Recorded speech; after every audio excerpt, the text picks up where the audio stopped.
ये आप देख रहे होंगे कि दरख्त कोशिश की जाती है कि बचाए जा सकें, बाकी जो चीज़ें यहाँ पर कुदरती माहौल है उससे महफूज बनाया जा सके।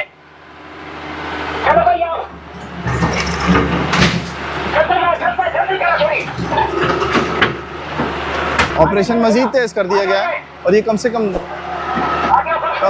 जो है वो 10 मरले का होगा। ये एक स्ट्रक्चर है ना, 10 मरले का ये स्ट्रक्चर है जैसे गिराया जा रहा है।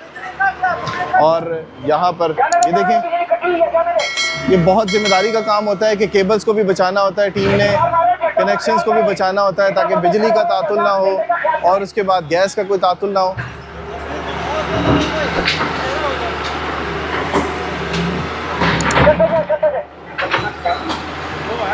नहीं, दोनों है ना, दोनों ठीक है।